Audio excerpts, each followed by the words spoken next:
Good day everyone, I am Mary Rose Carroll and I will be reporting about the responsive parenting and the issues of mixed marriages and disparity of code.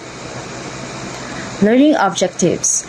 At the end of the lesson, the students are expected to identify the key principles of responsive parenting, explain the church procedures and requirements for mixed marriages and dispensations, and the value and importance of open communications, tolerance, and mutual respect in navigating interfaith relationships.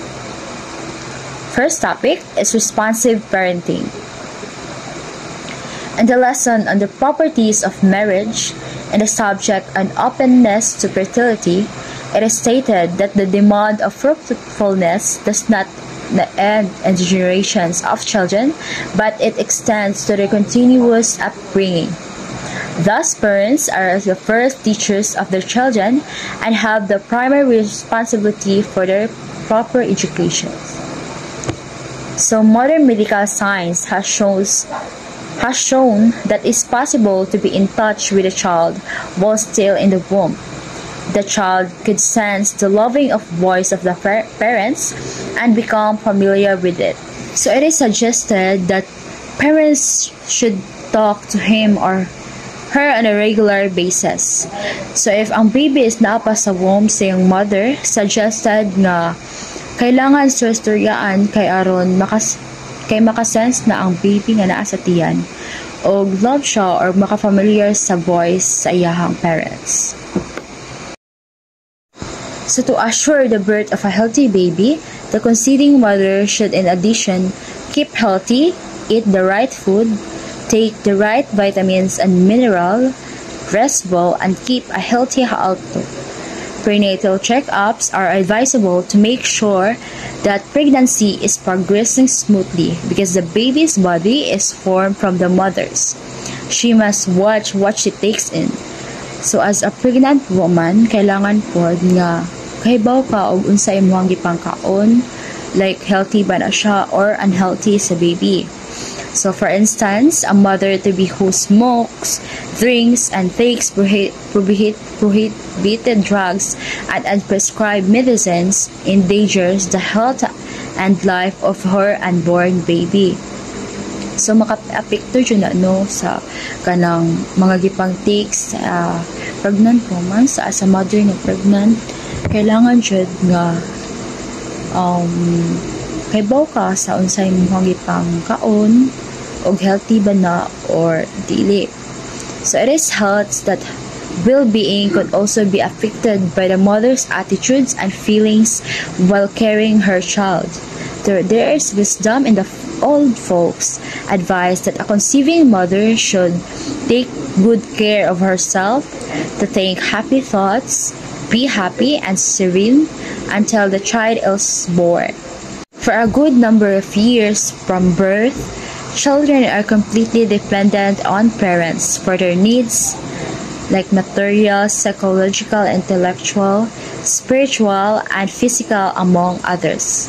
Parents respond to these needs by their abiding presence, personal attentions, interactions, and providence for their care. It is believed by the child psychologists that the first 7 years of life is the most crucial for learning. All a child needs to know for life, including values, are inculcated in these first 7 years. The home being the first school, and the parents the most important first teachers.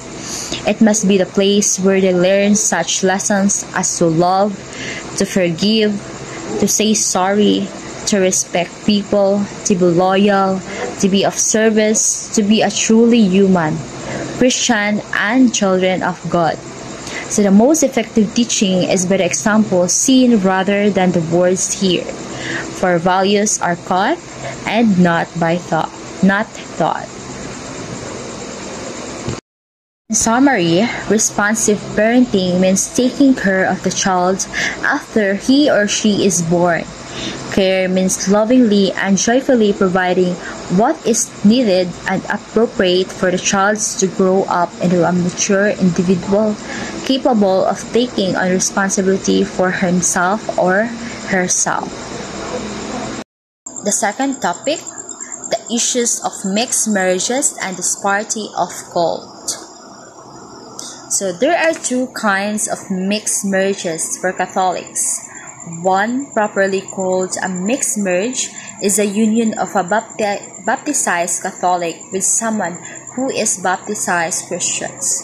The second, known as the disparity of cult or of worships, is the marriage between a Catholic and a non-Christians. These are always been such marriages in our historical and cultural experiences. Moreover, there is an increasing number of such unions here and especially abroad because a considerable number of Filipino workers end up marrying they work with or meet who are different faith and culture.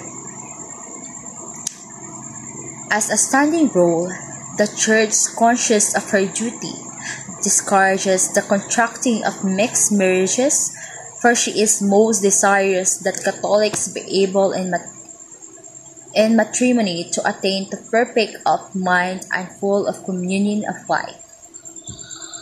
It may be possible for a man and a woman of different faiths or disparate religions to live together as husband and wife, but there would be problems which cannot be altogether avoided. One may be that the non-Catholic partner has a strong religion. Although Catholic Christian and the Christians strive to focus on what beliefs and practices they share in common, in this age of ecumenism, there are still differences to cause conflicts. In the matter of disparity of religion, there are more areas of different beliefs and practices to contend with. Into what faith are the children to be initiated? What kind of upbringing are they going to be given? Which religious services will be the couple to attend? So will each one to go his or her own church or temple, or just not to go at all? What is considered right or wrong behavior?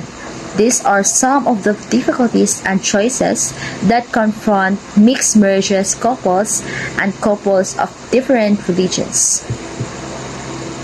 So for mixed marriages, the Catholic partner must apply for permission to marry the non-Catholic Christian. In the case of a disparity of cult, it is the dispensation to marry a non-Christian that must be applied for. Information on the requirements for such marriages is provided by the parish or church where a couple intends to marry. In the nuptial investigation, the church takes care to find out if the Catholic would have the freedom to fulfill his or her religion, duties, and devotions. At the same time, the parish priest or an appointed ecclesiastical authority would check on whether the Catholic has capability of setting a good example as a member of his or her faith and has the willingness to work toward having the children baptized, educated, and brought up as Catholics.